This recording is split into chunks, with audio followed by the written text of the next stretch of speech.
Hello everyone. In this video, we will be discussing about Brown experiment, which is one of the important experiment to detect the presence of nitrates and nitric acid. Okay, so the chemicals required for this experiments are freshly prepared ferrous sulfate, concentrated sulfuric acid, and also a nitrate source, any nitrate salt or nitric acid. This experiment, it is one of the sensitive experiment that you are going to do. So if there is any carelessness or any mistake, you won't get the proper result for this experiment. So please be careful while doing this experiment, and also just take enough precaution because we are using concentrated sulfuric acid in this experiment.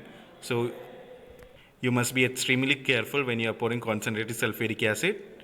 So that's all about the introduction. Then we'll move to the experiment.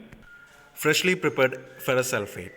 Why we are using freshly prepared ferrous sulfate? That is due to one of the important problem of ferrous sulfate, that is ferrous sulfate, it can get easily oxidized when exposed to air for a not very long time, but still it can easily get oxidized when exposed to air.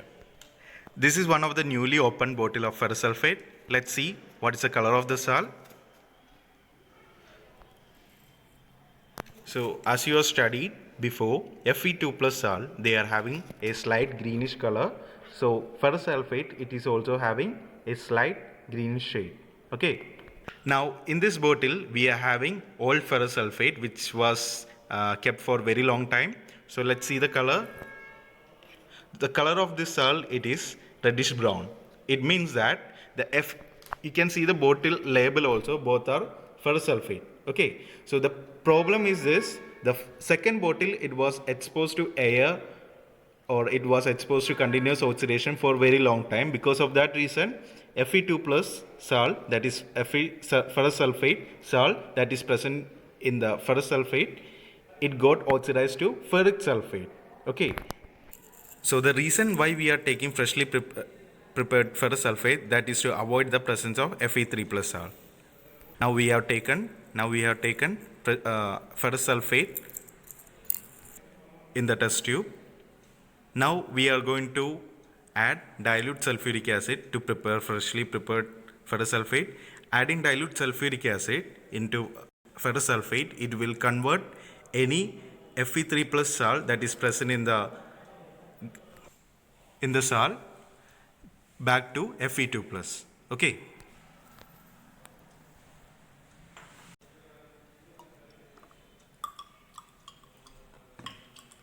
So we have added enough distilled water.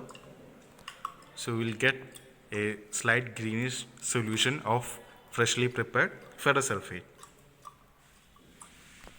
Now the second reactant for this experiment, it is a nitrate salt or dilute nitric acid. Here we are using dilute nitric acid.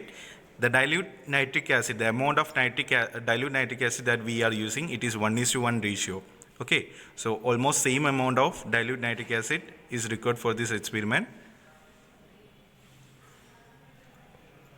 Okay, so we have taken dilute nitric acid as well as freshly prepared ferrous sulfate solution. Now we are going to mix both of the solution properly.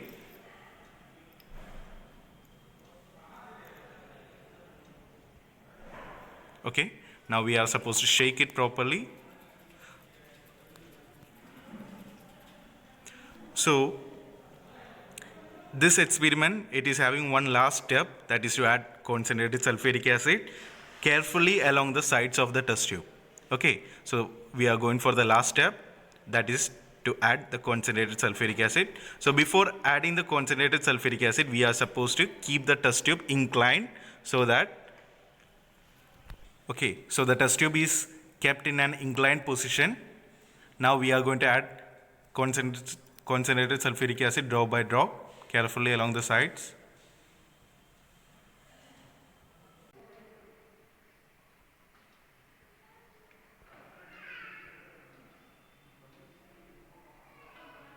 Now you can see a brown ring forming at the bottom.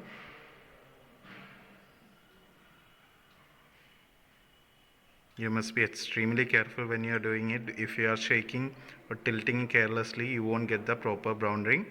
Now you are supposed to gently swift the test tube proper to its actual position. Okay, now you can see a proper brown ring. Okay, so this is the brown ring test. There are some impurities in the test tube at the bottom.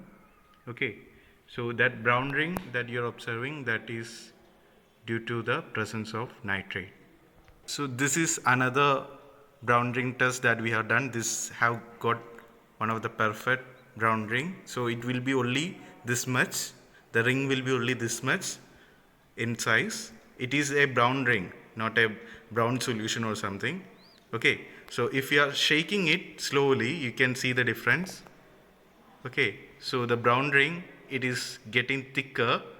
So if you are shaking it further, you can see a brown solution and a colorless solution at the top. If you are shaking it properly, it will be just a colorless solution. So these are the faults in this experiment. So when you are doing the experiment, you must be extremely careful when you are holding the test tube. That is something that you can gain with the experience. Okay. So that's all about the grounding experiment. Thank you.